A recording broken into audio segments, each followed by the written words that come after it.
दोस्तों इस वीडियो में हम देखेंगे कि हमें एक पैन कार्ड के लिए कैसे ऑनलाइन अप्लाई करना है। पैन कार्ड वो भी मोबाइल फोन से हम अपनी मर्जी की फोटोग्राफ और सिग्नेचर को अपलोड करके कैसे बना सकते हैं, लाइव मैं आपको दिखाने वाला हूं। तो चलिए शुरू करते हैं।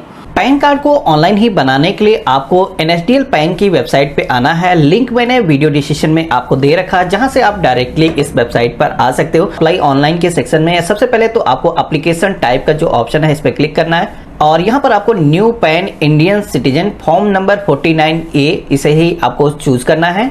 और कैटेगरी के सेक्शन में आपको अपना पैन बनाना है तो इंडिविजुअल का जो ऑप्शन है उसे चूज करना है। इसके बाद में पेज में नीचे की तरफ आना है। अब यहाँ पर आपको एप्लीकेंट की इंफॉर्मेशन फिल करनी है, जिसमें कि जिस भी तरीके की इंफॉर्मेशन आपके आईडी प्रूफ पर है, आधार पे है, उसी तरीके से डिटेल्स को फिल करना है। टाइटल के सेक्शन में श्री, श्रीमती, कुमारी जो भी आप लगाते हैं उसको आपको चूज कर लेना है। लास्ट नेम यहाँ पर आप सभी को सबसे पहले फिल करना है और फर्स्ट नेम यहाँ पर इस बॉक्स में फिल करना है और यहाँ पर आपको मिडिल नेम फिल करना है।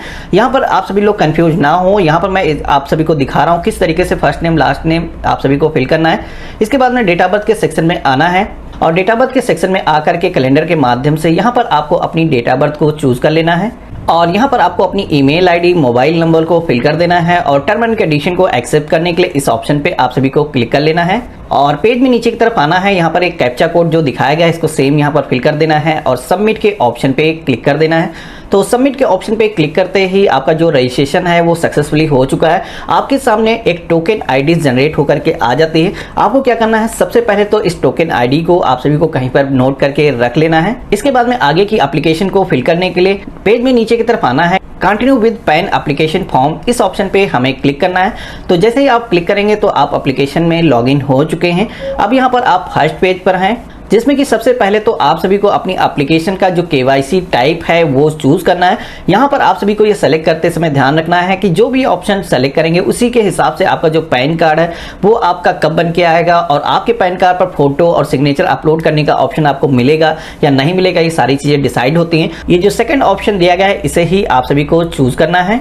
इसके बाद में पेज में नीचे की तरफ आना है। यहाँ पर आप सभी लोग अपने पैन कार्ड का फिजिकल पैन कार्ड जो पोस्ट के माध्यम से आपको भेजा जाता है वो चाहते हैं तो यहाँ पर यस के ऑप्शन पे आपको क्लिक कर लेना है और अब हमें यहाँ पर अपने आधार की लास्ट 4 डिजिट इस बॉक्स में हमें फिल कर देनी है और यहाँ पर हमारे आधार कार्ड पर जिस तरीके का नेम है इस बॉक्स में आप सभी को सेम वैसे ही नेम आपको टाइप कर देना है।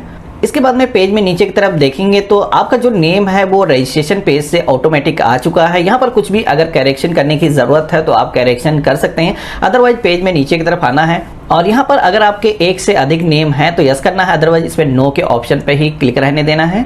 अब नीचे की तरफ आएंगे तो यहाँ पर आपके पेरेंट की डिटेल्स मांगी जा रही है, जिसमें कि पूछा जा रहा है कि अगर आपकी मदर जो है अपने हस्बैंड से अलग हो चुकी हैं, अगर आप सिंगल पेरेंट के नेम से पैन कार्ड को बनाना चाहते हैं तो आपको यहाँ पर यस के ऑप्शन पे क्लिक करना है, अदरवाइज यहाँ पर आपको नो के ऑप्शन पे ही क्लिक रहने देना है। और यहाँ पर आपको अपने फादर का जो नेम है, first name, middle name, last name, जिस तरीके से वहाँ पर फिल किया था सेम उसी तरीके से हमें अपने फादर का नेम यहाँ पर फिल कर लेना है। इसके बाद में मदर का नेम यहाँ पर ऑप्शनल है, अगर आप माँ का नाम फिल करना चाहें तो फिल कर सकते हैं, अदरवाइज इसे आप ब्लैंक भी छोड़ सकते हैं। अब यहाँ पर आपको बताना है कि आप अपने पैन कार्ड पर अपने माँ का नाम या फिर आप अपने पिता का नाम चाहते हैं, यहाँ पर चूज कर लेना है। इसके बाद में नेक्स्ट के ऑप्शन पे क्लिक कर देना है। कि सोर्स ऑफ इनकम के बारे में पूछा जाता है तो यहाँ पर आप एक बिजनेसमैन है या सैलरीड पर्सन है या फिर आपके पास में कोई भी इनकम नहीं है, तो यहाँ पर मैं ये जो पैन कार्ड है कि स्टूडेंट का बना रहा हूँ तो यहाँ पर नो इनकम जो ऑप्शन है इसे मैं सेलेक्ट कर लेता हूँ। अब पेज को डाउन करेंगे तो यहाँ पर एड्रेस फॉर कम्युनिकेशन का पेज आता है, जिसमें कि आप अपना जो पता दे रहे हैं वो रेसिडेंट का देना है या ऑफिस का, यहाँ पर सिलेक्शन करना है। तो यहाँ पर हम अपने घर का पता दे रहे हैं तो रेसिडेंट का जो ऑप्शन है उसको चूज करेंगे। यहाँ पर आपके आधार कार्ड पर या फिर जो भी आईडी प्रूफ आप पैन कार्ड को बनाने के लिए दे रहे हैं उस तरीके से यहाँ पर पूरा कंप्लीट एड्रेस फिल कर लेना है, जिसमें कि सबसे पहले तो आपको हाउस नंबर, बिल्डिंग नेम, इसी के साथ में स्ट्रीट, रोड का नेम यहाँ पर फिल करना है और जिस भी आप शहर से हैं उस शहर का नाम यहाँ पर फिल कर लेना है और यहाँ पर आपको अपनी कंट्री का नेम चूज कर लेना है, पिन कोड को फिल कर लेना है। अब अगला ऑप्शन आता है जहाँ पर ऑफिस का एड्रेस डिटेल फिल करने के लिए बोला जाता है, तो यहाँ पर हम अपने घर का पता ही कम्युनिकेशन के लिए जोड़ रहे हैं तो यहाँ पर ये फिल करने की जरूरत नहीं है। पेज में नीचे की तरफ आ जाना है। यहाँ पर आप सभी को कॉन्टेक्ट डिटेल के सेक्शन में सबसे पहले तो आपको आपको अपनी कंट्री को चूज कर लेना है। यहाँ पर आपकी email ID, mobile number registration page से आ चुकी है। आप सभी को पेज में नीचे की तरफ आ जाना है। अब यहाँ पर एक ऑप्शन दिखाई देता है रिप्रेजेंटेटिव एसेस का, जिसमें कि अगर आप किसी माइनर का पैन कार्ड बना रहे हैं जिसकी एज 18 साल से कम है तो यहाँ पर आप सभी को यस करना है, अदरवाइज यहाँ पर नो के ऑप्शन पे ही करने देना है और नेक्स्ट के ऑप्शन पे क्लिक कर देना है। सेव ड्राफ्ट का जो ऑप्शन दिया गया है इस पे हमें क्लिक करके अपनी डिटेल को यहाँ पर सुरक्षित कर लेना है और यहाँ पर अब हमसे एओ कोड, एरिया कोड जो कि इनकम टैक्स डिपार्टमेंट का है वो हमसे मांगा जाता है। तो यहाँ पर ये डिटेल्स ज्यादातर लोगों को पता नहीं होंगे, तो इसके लिए आप सभी को क्या करना है, पेज में नीचे की तरफ आना है। यहाँ पर एओ कोड, एरिया कोड को फाइंड करने का ऑप्शन दिया गया है, जिसमें कि आप सभी को सबसे पहले आप एनआरआई हैं या फिर इंडियन सिटीजन हैं, इनमें से आपको सेलेक्ट करना है। तो यहाँ पर मैं एक इंडियन सिटीजन हूँ, सेलेक्ट कर लेता हूँ, अपनी स्टेट को चूज करता हूँ। अब जैसे ही आप अपने शहर का नेम चूज करेंगे तो आपके एरिया में जितने भी इनकम टैक्स के ऑफिसेस होंगे उनकी डिटेल आपके सामने आ जाती है। अब यहाँ पर ये जितने भी इनकम टैक्स के ऑफिस दिए गए हैं, एरिया कोड यहाँ पर दिए गए हैं, इनमें से आप सभी को अपने एरिया का जो इनकम टैक्स का ऑफिस है उसे ही आपको सेलेक्ट कर लेना है। इसके बाद में हमें नेक्स्ट के ऑप्शन पे क्लिक कर लेना है। तो इतना करते ही हम एप्लीकेशन के लास्ट पेज पर आ चुके हैं, जहां पर हमें अपने पैन कार्ड को बनाने के लिए कुछ डॉक्यूमेंट्स प्रूफ देने होंगे, जिसके लिए सबसे पहले तो प्रूफ ऑफ आइडेंटिटी के सेक्शन में आना है। तो यहाँ पर आप क्लिक करेंगे तो आप यहाँ पर देखेंगे कई सारे डॉक्यूमेंट हम प्रूफ ऑफ आइडेंटिटी में दे सकते हैं, जिसमें कि ड्राइविंग लाइसेंस, पासपोर्ट, इसी के साथ आधार कार्ड। तो इनमें से जो भी आईडी प्रूफ आपके पास में मौजूद है आप यहाँ पर सेलेक्ट कर लेंगे। तो यहाँ पर हमारे पास में केवल आधार कार्ड ही मौजूद है, तो हम आधार को ही यहाँ पर सेलेक्ट कर लेंगे। अब प्रूफ ऑफ एड्रेस के सेक्शन में आना है। यहाँ पर एड्रेस प्रूफ के तौर पर आप कौन सा डॉक्यूमेंट देने वाले हैं, तो यहाँ पर हमारे आधार कार्ड पर ही एड्रेस हमारा सही है तो हम उसे ही चूज कर लेंगे। अब यहाँ पर हमें डेट ऑफ बर्थ का भी एक प्रूफ देना होगा, तो हम यहाँ पर इसमें भी अपना आधार कार्ड ही देने वाले हैं। तो यहाँ पर हम आधार को सेलेक्ट कर लेंगे। अगर आपको दूसरा डॉक्यूमेंट दे रहे हैं तो आप यहाँ पर चूज कर सकते हैं। आपको एप्लीकेंट कैपेसिटी के सेक्शन में आना है। यहाँ पर आप सभी को हिमसेल्फ का जो ऑप्शन है इसे आपको चूज कर लेना है। इसके बाद में आप जिस भी शहर से जिस भी स्थान पे हैं उस स्थान का नाम यहाँ पर आपको फिल कर देना है। अब पेज में नीचे की तरफ आना है। यहाँ पर आप सभी को फोटोग्राफ को अपलोड करने का ऑप्शन मिल जाता है, जिसमें कि आप सभी को ध्यान रखना है कि आपके जो फोटो है वो 50 KB से ज्यादा नहीं होना चाहिए। साथ ही में यहाँ पर डायमेंशन जो दिखाया गया उसी तरीके से आपकी फोटोग्राफ होनी चाहिए। तो यहाँ पर फोटो और सिग्नेचर का जो साइज है उसको रिसाइज करने के लिए मैं यहाँ पर एक वेबसाइट का लिंक दे रहा हूँ। तो अगर आपका जो फोटो और सिग्नेचर है उसका साइज कुछ अलग है तो आप उस पर अपलोड करके अपनी जो इमेजेस हैं जिस तरीके की यहाँ पर अपलोड होंगी वहां से डाउनलोड कर सकते हैं। तो सबसे पहले तो हम यहाँ पर अपना फोटो गैलरी से इंपोर्ट कर लेते हैं। इसके बाद में हमें अपलोड के ऑप्शन पे क्लिक करना है। तो यहाँ पर आप देखेंगे हमारा जो फोटोग्राफ है वो अपलोड हो चुका है। तो यहाँ पर ये जो सिग्नेचर है ये भी 50 KB से ज्यादा नहीं होने चाहिए और 200 DPI में 2x4.5 सेंटीमीटर का सिग्नेचर होना चाहिए। तो ये भी मैं जो टूल दे रहा हूँ उसी से आप इसको रिसाइज कर सकते हैं। तो यहाँ पर हम इसे भी क्लिक करके अपलोड कर लेंगे। अब पेज में नीचे की तरफ हमें आना है।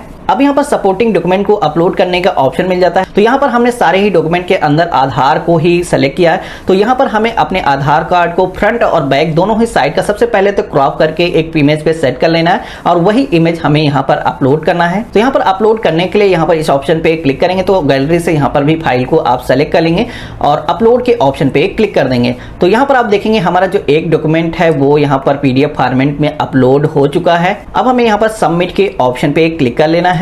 पे जाता है जहां पर आप सभी को अपने आधार कार्ड के 8 डिजिट फर्स्ट यहां पर आप सभी को टाइप करने हैं और कुछ भी अगर करेक्शन की जरूरत है तो एडिट का ऑप्शन दिया गया है, जिस पे क्लिक करके आप उस इंफॉर्मेशन को अभी सुधार सकते हैं। अगर सारी ही चीजें सही हैं तो आपको प्रोसीड के ऑप्शन पे क्लिक कर देना है। प्रोसीड के ऑप्शन पे क्लिक करते ही नेक्स्ट पे जाता है पेमेंट का, जहां पर आप पेटीएम या फिर बिल्डेस के माध्यम से यहां पर अपनी फीस का पेमेंट कर सकते हैं। तो यहां पर हम इन दोनों ही पेमेंट गेटवे में से एक को सेलेक्ट कर लेंगे और सेलेक्ट करते ही आप यहां पर देखेंगे कि 106 रुपये 90 पैसे हमें पेमेंट करने हैं। तो यहां पर इस पेमेंट को करने के लिए पेज में नीचे की तरफ आना है और टर्म एंड कंडीशन को एक्सेप्ट करने के लिए इस एग्री के ऑप्शन पे क्लिक कर देना है और प्रोसीड टू पेमेंट के ऑप्शन पे क्लिक कर लेना है और पे कंफर्म के ऑप्शन पे क्लिक कर देना है। तो इतना करते ही आपके सामने credit card, debit card, internet banking और यूपीआई के माध्यम से पेमेंट करने के ऑप्शन आ जाते हैं। जैसे कि मैं एटीएम कार्ड से पेमेंट करने वाला हूं, तो यहाँ पर डेबिट कार्ड का जो ऑप्शन है उसे मैं सेलेक्ट करूंगा और यहाँ पर हमें अपना कार्ड नंबर, उसकी एक्सपायरी और सीवीवी और यहाँ पर हमें अपना नेम फिल कर देना है और मेक पेमेंट के ऑप्शन पे क्लिक कर देना है। तो इतना करते ही हमारा जो पेमेंट है वो सक्सेसफुली हो चुका है। आप यहाँ पर देखेंगे ट्रांजैक्शन आईडी जनरेट होकर के आ चुकी है। तो इस पेज में नीचे की तरफ आना है, यहाँ पर कंटिन्यू के ऑप्शन पे हमें क्लिक कर लेना है और टर्म एंड कंडीशन को एक्सेप्ट करने के लिए इस ऑप्शन पे क्लिक कर देना है और यहाँ पर हमें ऑथेंटिकेट के ऑप्शन पे क्लिक कर लेना है और ओटीपी ऑथेंटिकेशन इस ऑप्शन पे हमें क्लिक कर देना है। तो नेक्स्ट पे जाते जाता है जहां पर आधार के थ्रू केवाईसी होगी। तो इतना करते ही हमारे फोन पर एक ओटीपी रिसीव होगा जिसको आपको यहां पर फिल कर देना है और सबमिट के ऑप्शन पे क्लिक कर देना है। अब हमें यहाँ पर कंटिन्यू विद ई साइन इस ऑप्शन पे क्लिक करना है। तो इतना करते ही हमारे सामने आधार से ई केवाईसी करने के लिए एक पेज आ जाता है। सबसे पहले तो टर्म एंड कंडीशन को एक्सेप्ट करने के लिए इस ऑप्शन पे क्लिक कर देना है। यहाँ पर हमें अपना आधार नंबर फिल कर देना है और सेंड ओटीपी के ऑप्शन पे क्लिक कर लेना है। तो अब हमारे आधार कार्ड से जो भी मोबाइल नंबर रजिस्टर्ड होगा उस पर एक ओटीपी रिसीव होगा जिसमें कि वो ओटीपी यहाँ पर फिल कर देना है और वेरीफाई के ऑप्शन पे क्लिक कर देना है। इतना करते ही हमारे सामने एक्नॉलेजमेंट स्लिप जनरेट होकर के आ जाती है जिसमें कि यहाँ पर डाउनलोड पीडीएफ का ऑप्शन दिया गया है जिस पे क्लिक करके आप अपनी स्लिप को डाउनलोड कर सकते हैं। तो यहाँ पर इस स्लिप को जब आप डाउनलोड करके ओपन करेंगे तो यहाँ पर आपसे पासवर्ड मांगा जाएगा इसको ओपन करने के लिए। तो यहाँ पर इस पासवर्ड में आप सभी को अपनी डेट ऑफ बर्थ को ही विदाउट किसी सिंबल के आप सभी को फिल कर देना है और ओपन के ऑप्शन पे क्लिक करना है। तो यहाँ पर आप देखेंगे हमारी जो एप्लीकेशन है, जो भी डिटेल्स हमने फिल की हैं, इसी के साथ में इस पे जो एप्लीकेशन नंबर है वो भी दिया गया है। तो यहाँ पर हमारा पैन कार्ड को बनाने का जो प्रोसेस है वो सक्सेसफुली कंप्लीट हो चुका है। करीब 3 से 4 दिनों के बाद में हमारा जो पैन कार्ड है वो जनरेट हो जाता है, जो कि हमें मेल पे इसकी कंफर्मेशन मिल जाते हैं। साथ में इसकी जो डिजिटल कॉपी है वो हमें मेल पर ही मिल जाता है, जिसमें कि डाउनलोड करके हम इस पैन कार्ड को कहीं भी अगर यूज करना है तो हम इसे लगा सकते हैं। साथ में फिजिकल जो आपका पैन कार्ड है करीब 7 से 8 दिनों के अंदर आपके घर के पते पर पोस्ट के माध्यम से सेंड कर दिया जाता है। तो आशा करता हूं आज की वीडियो आप सभी को काफी पसंद आया होगा। इस वीडियो को लाइक करिएगा, अपने फ्रेंड्स और फैमिली में शेयर करिएगा। आप सभी के मन में कोई भी सवाल है, किसी भी तरीके के सुझाव तो मुझे कमेंट बॉक्स में जरूर लिखिएगा। हम मिलते हैं अपने नए वीडियो में, तब तक के लिए गुड बाय, जय हिंद।